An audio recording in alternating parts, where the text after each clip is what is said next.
चलिए तो 10 नंबर के हिसाब पर ये कहता है कि किसी एपी का 17वां पद उसके 10वें पद से कितना अधिक है, 7 अधिक है। इसका कहता सार अंतर ज्ञात करने के लिए, तो हम कहते 17वां पद लिखने के लिए क्या करेंगे, पहले 10 नंबर तो 17वां पद लिखेंगे तो a प्लस 16d ना। 17वां पद को कैसे लिखेंगे, a प्लस 16d, तो लिखेंगे a प्लस 16d।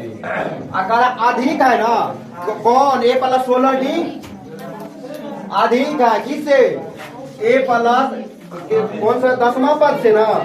10वां पद पहले लिखेंगे तो 10वां पद a प्लस 9d ना। तो इसको हमको बराबर करना है। देखिए इससे a plus 16d a plus 9d से कितना अधिक है, ये वाला 7 अधिक ना है।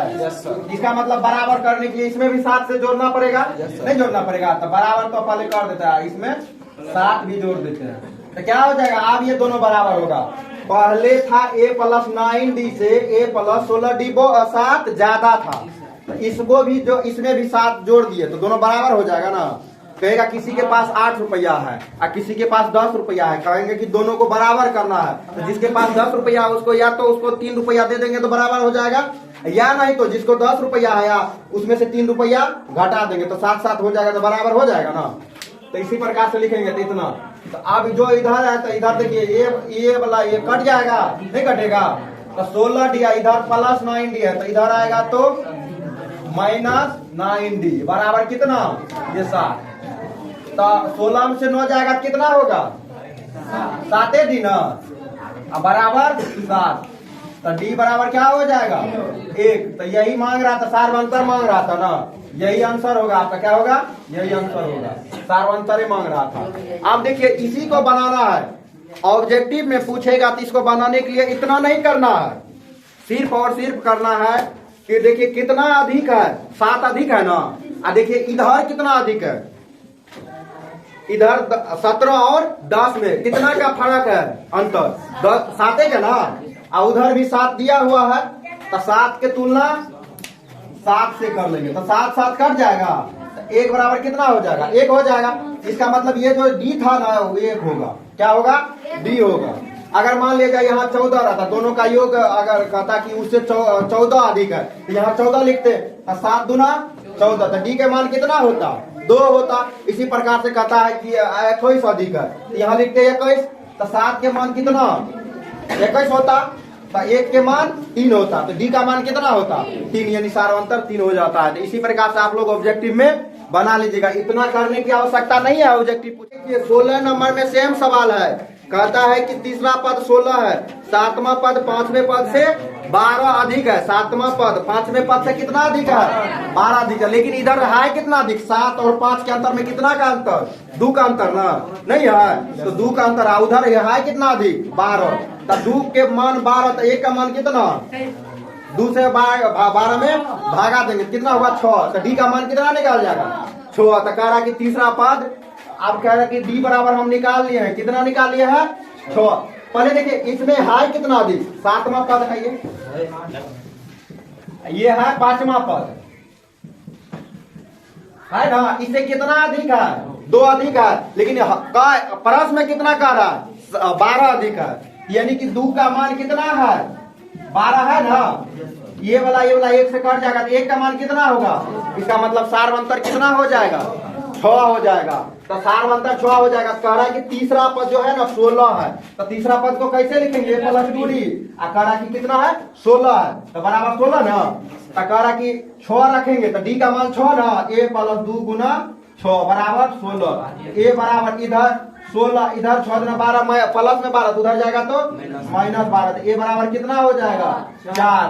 तो इसमें क्या मांग रहा है, तो उन जिसका तीसरा पद 16 है, 7वां पद 12 अधिक है, वह एपी ज्ञात करने के लिए कह रहा है। तो ए के मान कितना आया है, प्रथम पद 4, और डी कितना आया है 6, प्रथम पद 4 आया, एपी लिखेंगे, एपी लिखेंगे तो प्रथम पद 4, आगे जोड़ते जाएंगे तो डी को भी जोड़ते हैं, तो दूसरा पद 10, तीसरा पद 16, चौथा पद 16 22, उसके बाद 5वां पद 28, छठा पद 28 पद 34, इसी प्रकार से ये सीरीज चलते रहेगा।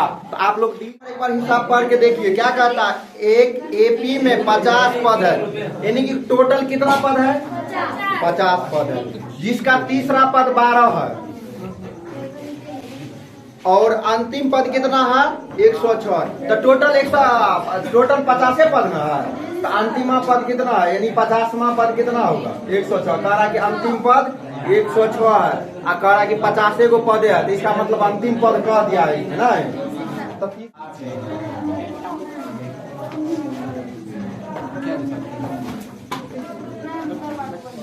टोटल n बराबर कितना है?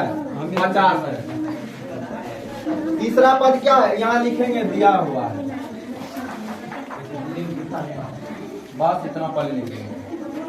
तीसरा पद लिखेंगे तो a प्लस 2d ना, हम बोले थे ना एक घटा के लिखेंगे। तो तीसरा पद लिखेंगे तो a प्लस 2d बराबर कितना दिया हुआ है?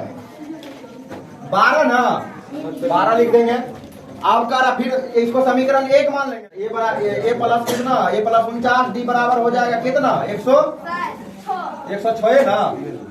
तो समीकरण इसको 2 मान लेंगे। अब घटाने पर लिख देंगे।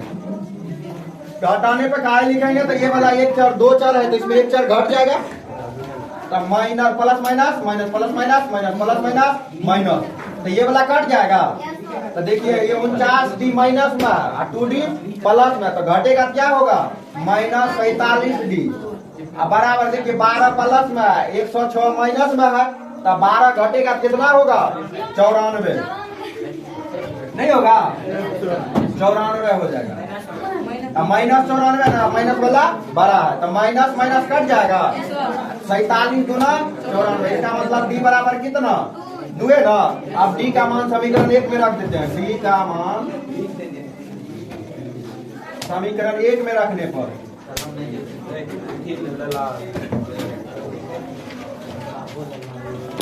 एक में रखेंगे तो a प्लस 2d बराबर 12, तो कितना हो जाएगा?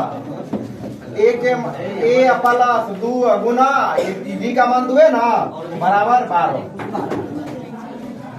a प्लस 4 बराबर 12। a बराबर 12, इधर प्लस में 4 है, उधर जाएगा तो माइनस में 4। a बराबर कितना हो जाएगा? 8। तो देखिए d बराबर कितना? 2। a बराबर कितना?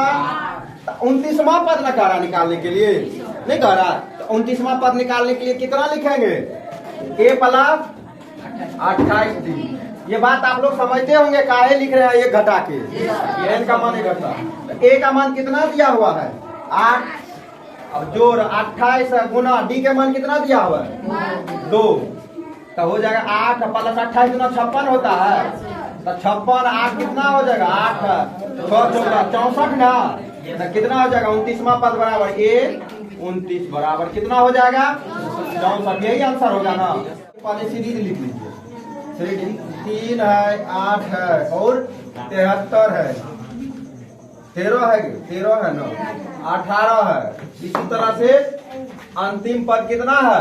78 है। तो कह रहा है इसमें कौन सा पद 78 है, यानी कि n का मान मांग रहा है।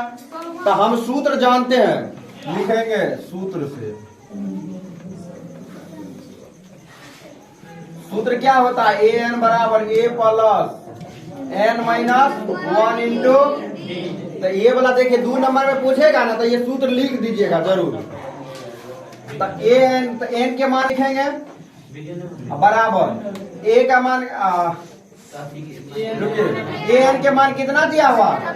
78। a का मान कितना दिया हुआ? अब प्लस n नहीं दिया हुआ, n ही के तो मान निकालना है, नहीं निकालना है। अब -1 इंटू d के मान देखिए अगला पद में से पिछले पद को घटाते हैं, तो d बराबर यहाँ लिख सकते हैं। क्या लिख सकते हैं? 13 माइनस 8 बराबर कितना? 5 नहीं लिख सकते हैं। तो इसका मतलब d का मान कितना? 5। यहाँ लिखेंगे 5। तो देखिए ये 3 इधर आके घटेगा कितना होगा? 78 माइनस 3 इधर प्लस में इधर आएगा तो माइनस में। 5 से इसमें नहीं गुना करना, अभी डायरेक्ट कटा देंगे। n माइनस 1 इंटू 5 लिख सकते हैं। 78 में से 3 जाएगा कितना होगा? 75। तो 5n माइनस 5। अच्छा ऐसा 75 बराबर 5 इंटू n माइनस 1। तो देखिए ये 5 से ये 5 कट जाएगा, 75 कट जाएगा, नहीं कटेगा। कितना हो जाएगा यहाँ 15 25 75, n माइनस 1 बराबर कितना हो गया 15। ये इधर माइनस 1 इधर 1 जो इधर माइनस में, तो इधर आएगा तो प्लस में, तो कितना होगा 15 प्लस 1 बराबर n।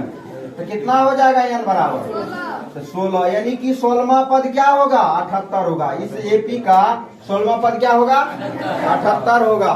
तो आप लोग भी निकालेंगे तो a प्लस डी बराबर कितना दिया हुआ है 38 दिया हुआ है। और कौन सा पद दिया हुआ 1 2 3 4 5 छठा पद ना, तो इसका मतलब क्या हो जाएगा a प्लस 5 डी ना, नहीं होगा कितना -5 ये घटा दीजिए, इसको घटाएंगे तो माइनस माइनस ये प्लस हो जाएगा, ये कट जाएगा, कितना होगा -4d बराबर ये प्लस ये भी प्लस, था कि 40 अभी 60 हो जाएगा। यस सर, नहीं हो जाएगा तो 60 हो जाएगा। तो डी बराबर क्या हो जाएगा -15। अब एक इसमें रख देंगे, एक में रख देंगे तो हो जाएगा, एक का मान निकल जाएगा। तो रखिए a प्लस डी बराबर 38, डी के मान -15, तो -15 बराबर 38 उधर जाएगा तो a बराबर कितना, इधर माइनस में तो उधर जाएगा तो प्लस में, तो कितना हो जाएगा 8 5 13 हासिल 1 3 1 4 1 5 53, यानी कि फर्स्ट पद क्या होगा 53, सार्वंतर कितना होगा -15।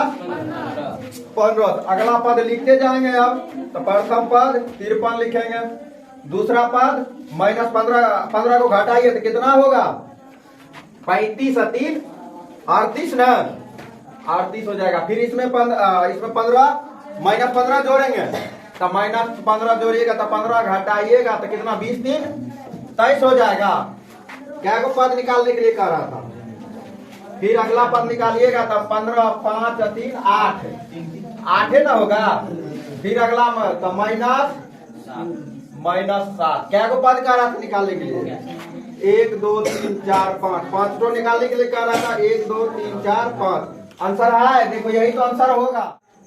चलिए अगले वीडियो में हम ये बता चुके हैं 3 नंबर का 2 हम बता चुके हैं, प्रोसेस से हम बता चुके हैं और समीकरण निकाल के बताएं। तो समीकरण बनाने के लिए आसान कैसे होगा, तो सबसे पहले हम बता रहे हैं, जैसे हमको 5 निकालना 3 नंबर निकालना, 3 का 3 नंबर 3 का 3 हमको निकालना है, तो हम क्या करेंगे, जैसे कहेगा कि इसमें प्रथम पद दिया हुआ है तो प्रथम पद ये बराबर लिखेंगे 5।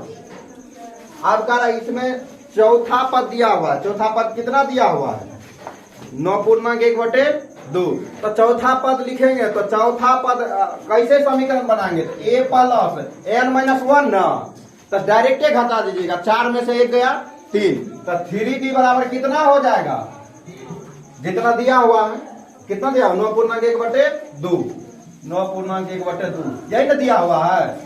a प्लस 3d बराबर 9 18 1 19/2।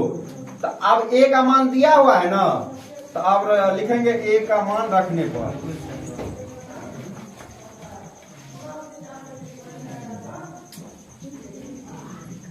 a का मान रखिए a के जगह पे ना, तो रखेंगे a बराबर 5 प्लस 3d बराबर 19/2।